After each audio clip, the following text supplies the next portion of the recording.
London में पाकिस्तान के फिल्मी सितारों की बारिश हुई थी जब बिन रॉय का वर्ल्ड प्रीमियर यहाँ के वेस्ट एंड में हुआ था। मायरा खान और हुमायूं सईद जैसे जाने पहचाने चेहरे रेड कार्पेट पे आए और यूके की मेन स्ट्रीम मीडिया के साथ उन्होंने गुफ्तगू भी की। फिल्म की को director and producer Momina Duraid को लगता है कि ये फिल्म पाकिस्तान का नाम रोशन कर सकती है। I feel that the film is already successful.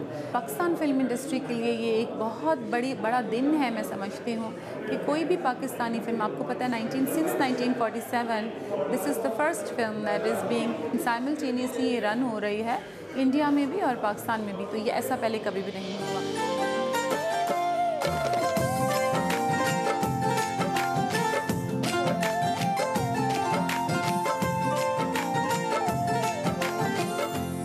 इरादा ये था कि इन ड्रामों की जो एक स्पेशलिटी है जिसमें रोमांस भी है, इंटेंसिटी है और रियलिज्म भी बहुत ज़्यादा है, तो वही चीज़ हम फिल्म में ट्रांसलेट कर सकें। तो शुरू इस तरह हुआ था। तो मैं कहूँगी कि अगर किसी को एमुलेट या किसी की नकल, I don't think that's the right word, but अगर किसी की नकल यहाँ करने की कोशिश हो रही है वो हमारे ड्रामों की। So it's like a take on our dramas.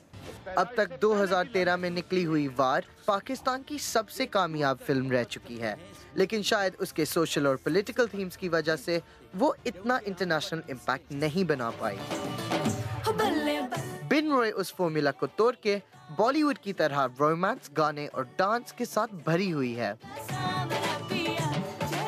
मैंने अभी जब आफरीदी बनाई थी 3 साल पहले, तो उस वक्त अभी नई फिल्में बनना शुरू नहीं हुई थी और मैं पिछले 6 साल से ये कोशिश कर रहा था कि मैं फ़िल्म बनाऊं।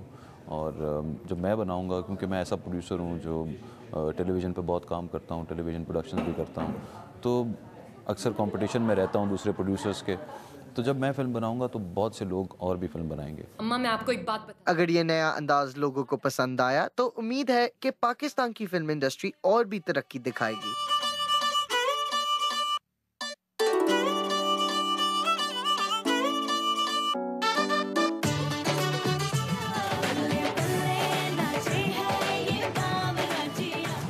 Harun Rashid